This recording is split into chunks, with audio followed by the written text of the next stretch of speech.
Bonjour, je me présente, M. Sadouki Elias, artiste plasticien, enseignant d'art plastique et dessin d'art. Aujourd'hui, je vais vous présenter un cours de dessin sur la mise en page et les proportions. Il est impossible de dessiner si on ne peut pas faire les proportions, respecter les proportions et la mise en page. Bien sûr, après, avec le temps, on peut affronter les ombres et lumière, la perspective. Pour la mise en page, si on parle de mise en page, comme son nom l'indique, page. Donc, on peut parler du format. On a un format 21-29-7 ou format A4. Généralement, on le trouve sur le marché. C'est un format qu'on utilise même dans les photocopieurs. Et un deuxième format, un peu plus grand, c'est le 24-32, qu'on trouve dans des pochettes. On sent même la différence, il est un peu cartonné, légèrement cartonné.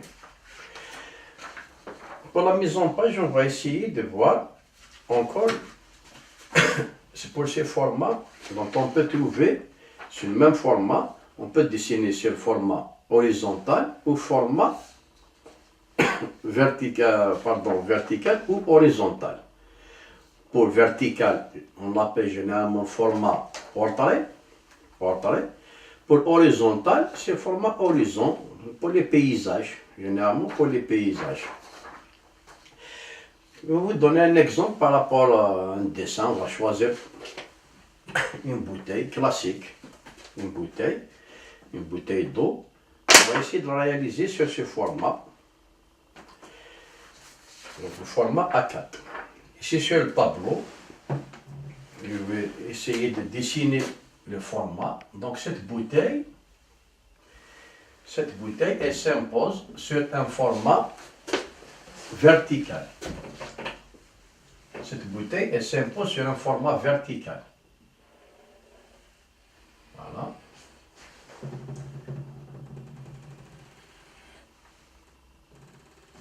Sur un format vertical. Pourquoi? Parce que la bouteille, elle est toute seule. J'ai parlé tout à l'heure de format horizontal. Si je vais associer cette bouteille d'autres objets, peut-être il va nous imposer le format horizontal, comme ça que ce soit en harmonie. Comment je vais faire pour dessiner cette bouteille sur mon format vertical? Chez nous, généralement, en art plastique, en dessin, on n'utilise pas la règle. On n'utilise pas la règle, mais quand je vous parlais tout à l'heure des proportions, c'est là qu'on va faire appel à ces proportions, à cette mise en page. La mise en page, c'est quand je vais mettre ma bouteille dans la page, et les proportions, c'est de chercher le rapport de proportions, même sans règle. Généralement, on a toujours tendance à voir un artiste plasticien, dessinateur, il cligne des nœuds, il fait comme ça avec son crayon. C'est pour chercher les proportions. Nous, on peut pratiquement faire ça pour la bouteille. Donc, on peut prendre le bouchon comme une unité, comme un rapport de proportion. J'ai mon bouchon. Après, je vais voir 1, 2, 3, 4, 5, 6, 7, 8. On aura pratiquement, ce bouchon va faire 8 à 9 fois, à 10 fois la largeur de ce bouchon. Qu'est-ce que je vais faire? Je vais tracer une ligne droite qu'on peut appeler la ligne d'aplomb. La ligne d'aplomb. Cette ligne droite, elle sera perpendiculaire avec un angle droit par rapport à une autre ligne. Il sera la ligne de terre. La ligne de terre.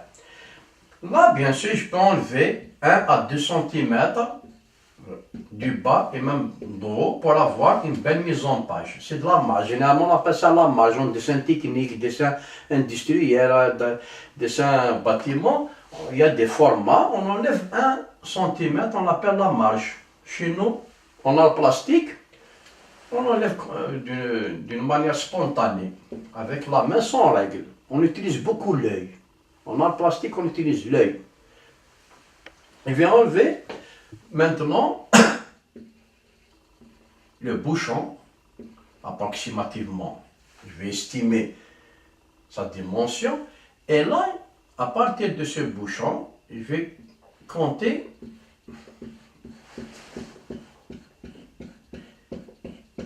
mais 10 fois 1, 2, 3, 4, 5, 6, 7, 8, 9 et 10. J'aurai ma bouteille. Là, j'ai la hauteur. Pour la largeur, c'est la même chose. Je vais prendre toujours cette mesure. Je vais faire 1, 2, 3. J'ai 3 fois. Déjà, j'ai ça. Et la largeur de ce bouchon. 1, 2, 3. Je vais l'inscrire carrément, dans un rectangle. Je vais l'inscrire carrément dans un rectangle. Bien sûr, les bouteilles, elles diffèrent. Chacune, elle a son propre design. Nous, on a cette bouteille. Elle est un peu classique, qu'on trouve partout, une bouteille d'eau. Donc là, je vais calculer encore. Donc, 1, 2, 3.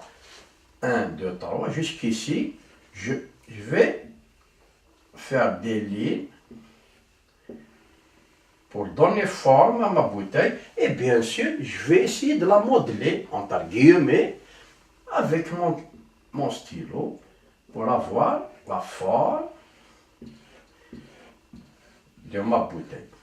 Après, je peux jouer sur les ellipses. Par exemple, je vais faire un cercle comme ça en perspective, je vais faire ça.